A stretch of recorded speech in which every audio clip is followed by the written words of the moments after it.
between the Phoenix Suns and the Milwaukee Bucks, who do you have winning the finals and why? Well, let's be frank.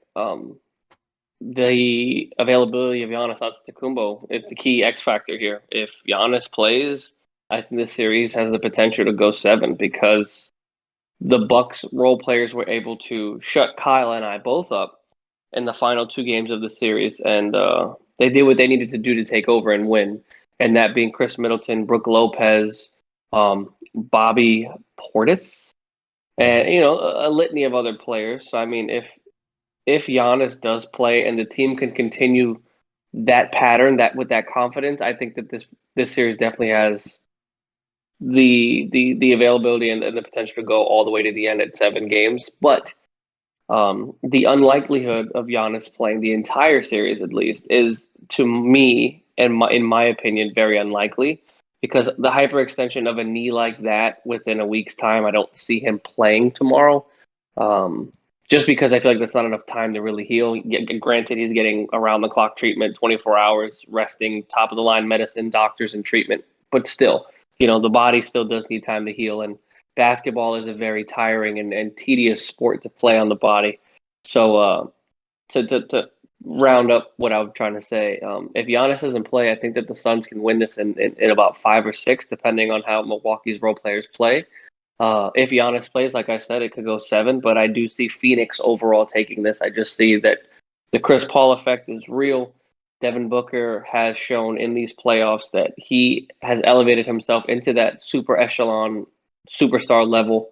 And overall, Monty Williams is showing he's one of the best coaches in the NBA just because of how he was able to carry himself last year in the bubble. And then with the addition of Chris Paul and their reunitement from 10 years ago with him being the coach of the Pelicans, or should I say the Hornets, the New Orleans Hornets. Um, I think that the Suns have the ability to win the NBA Finals no matter what the outcome is. I just think Giannis makes it more competitive. Yeah, I'm going to agree with you. The way that I currently see it is I see the Suns winning in 5 games if Giannis is really limited in this series. Because I know he's not playing in game one. He's already listed as doubtful. So I highly doubt that he's going to play game one. And there's a pretty good likelihood that he may not even play game two. So I wouldn't even be surprised if we see Giannis come back until probably game three. But that's just kind of like my initial guess at Giannis's availability. The way that I see it though with Phoenix is I just think that Phoenix is they have too much firepower here. You've got Devin Booker who's coming off I would consider a so-so series against the Clippers. He had a spectacular game 1 where he dropped a triple double and 40 points.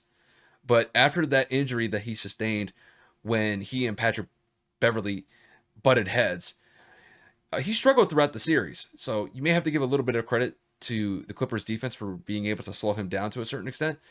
But even with that said, it left Chris Paul in a situation where he dominated the game.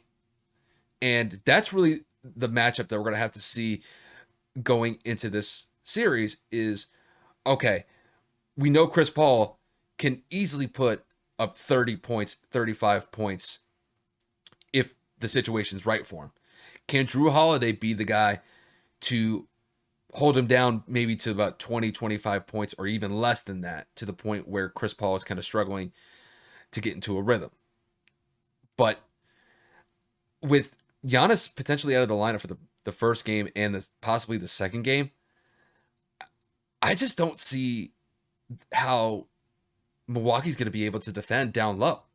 I could see maybe Brooke Lopez going toe to toe with DeAndre Ayton, but DeAndre Ayton has been spectacular throughout these entire playoffs. Now he's had some up and down games, but I think he's been on a roll the last couple games going up against the Clippers, and I think that may continue going into this series against Milwaukee. So it's just I look at Milwaukee and don't get me wrong, they've earned their spot to get to the finals here, but when they're not hitting their shots, man, I don't know what it is. It's just tough to watch them. It is. I But they've mean, been on the last two games though, so yeah, it's like It's crazy the difference though when they're on and when they're off. It's crazy. The main thing that's gonna have to happen if the Suns are gonna win the finals is they have to have Chris Paul go off consistently. Devin Booker, same thing. And if they can get some decent production from DeAndre Ayton and some of the role players and Cameron Payne, Jay Crowder, Mikal Bridges, and Cameron Johnson, I think they're going to be able to score fairly easily against the Bucks defense.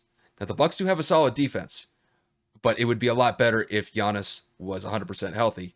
And even if he's able to come back into the series, he's going to be limited defensively because of that knee issue. Yeah, I'm So I'm I'm very interested to see these matchups. If I'm being completely honest with you.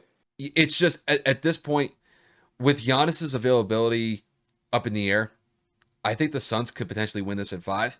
If Giannis comes back sooner rather than later, I think this series gets extended to 6 games.